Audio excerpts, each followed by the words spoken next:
Hello everyone, and welcome to this assembly and painting video for Privateer Press's Ashes to Ashlynn, a mini crate alternate model to Ashlynn D. Elise, a Lelys mercenary warcaster. This is the model that actually convinced me to start getting mini crate and is my first painting video for not only mini crate but for Privateer Press, and honestly, sadly, the only model I've finished in a long time for Warmachine hordes. So this model is, as you can see, just 4 simple pieces that didn't really go together all too well, as you'll see right there, in fact. But the flame wings and flame base are just gorgeous. I do like the flag version of the original model, but I definitely prefer this. And this is a model I didn't have, like many of the models I've gotten in mini crate, thankfully, or are ones that aren't character models, like the Swamp Horror.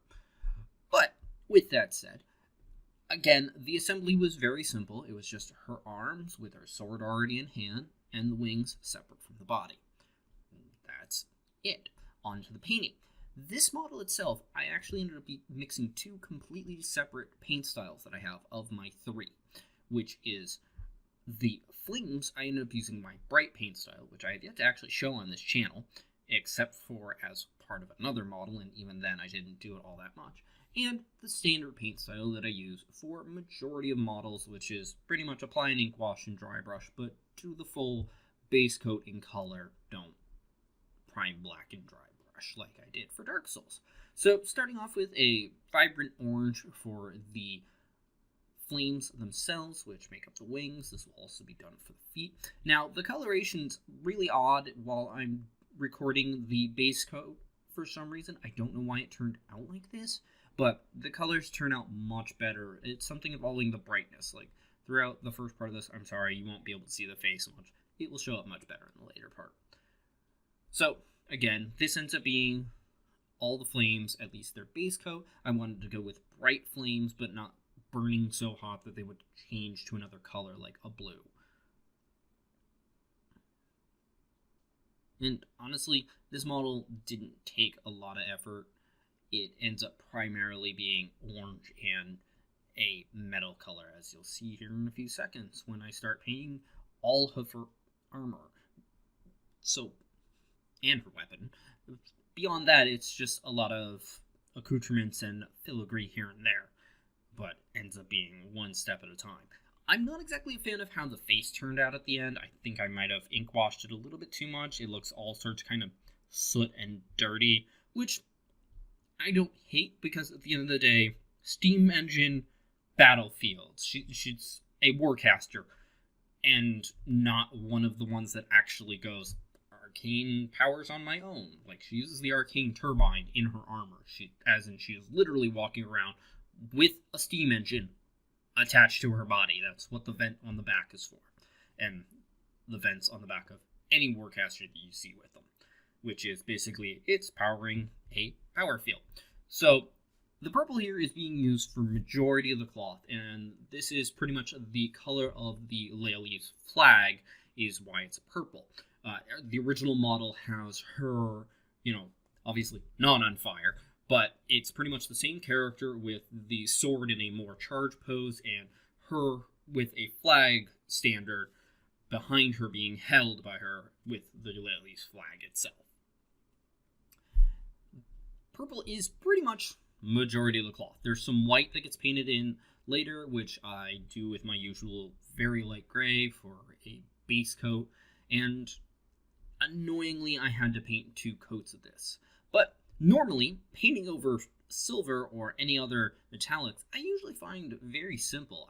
For the longest time, when I first started painting, like as in I had no clue what I was doing, I found that painting things with a metallic color, specifically a silver or iron like metallic, painting over it was very simple. So if I wanted to repaint a model, which I ended up doing a lot back then because I was painting for the sake of painting, I'd paint it all just silver and then repaint the whole model.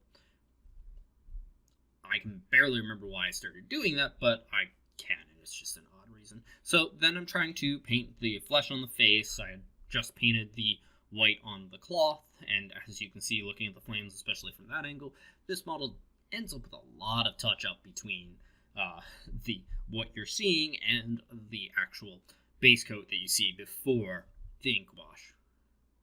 And her hair is basically as blonde as it gets, because blonde.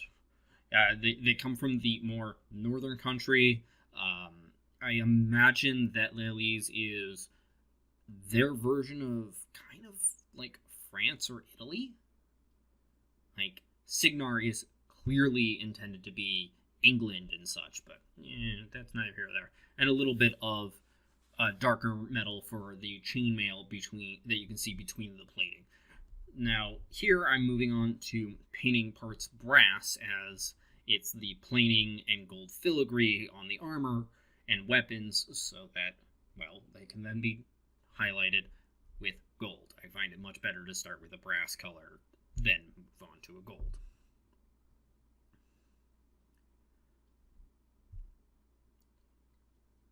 Now, their weaponry is a lot of the times a saber, almost fencing-like sword, except a fencing sword wouldn't work too well with Magitech, or Mechanica, I should say. Sorry, it's basically Magitech. I've been playing a lot of Final Fantasy lately, and it needs space for the plate, and it just doesn't work well with a rapier-like weapon.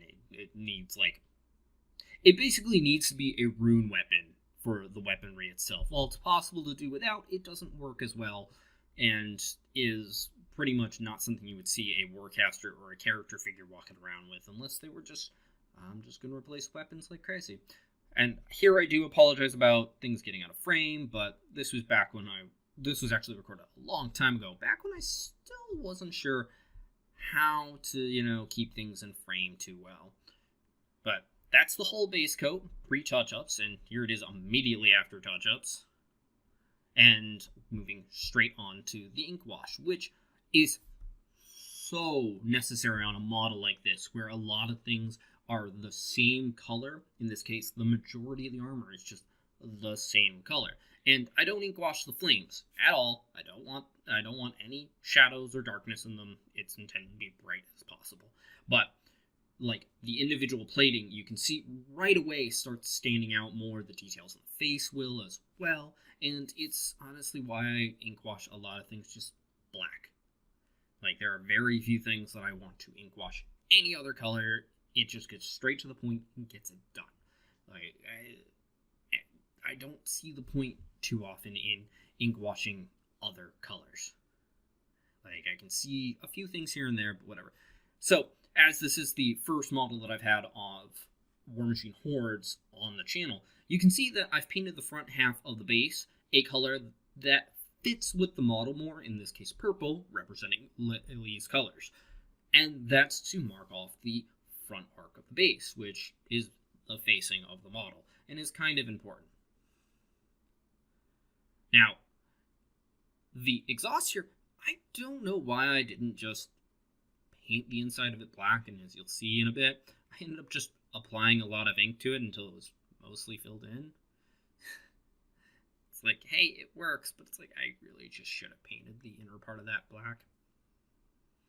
And the neck here really just felt odd because I could never get enough into it, and that's probably why the face ended up being so ink washed and darkened. And then here I am moving on to the dry brush already, going over with a bright metallic for a majority of the metal.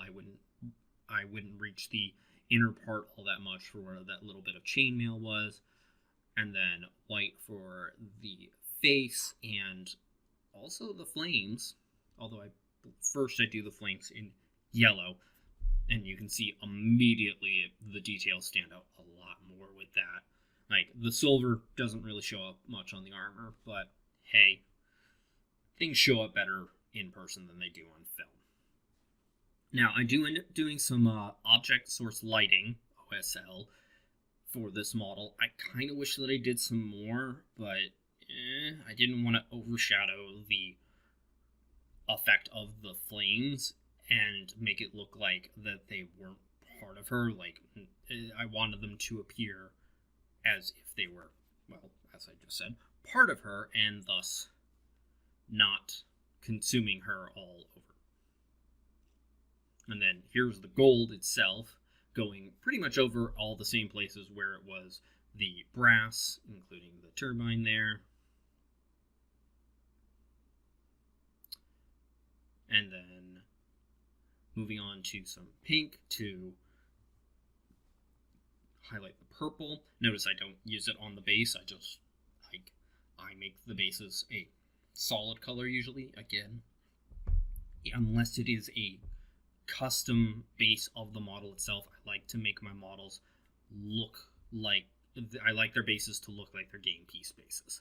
And then here is where I'm going over with the white in a far lesser fashion than the yellow, and it just makes everything stand out more. I don't actually get to paint flames a lot. It's usually just something not in a lot of my models. And this is pretty much the first time in a long time that I've gotten to paint that.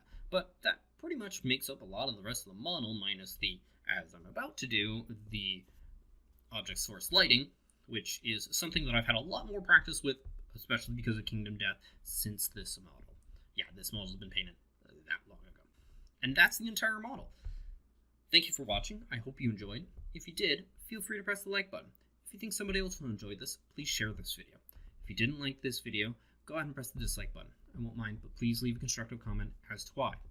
Also, feel free to comment in general, such as if you want to see any other models painted at all that I've shown on this channel, or ask about things in general, especially with Warmachine hordes that I might have or could get, more so if I'm in the mood to get it, not just, hey, I don't have this, you want to paint it, like, no.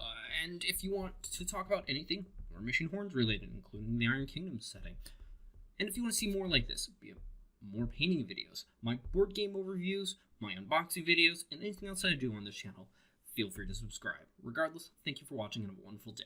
Bye-bye.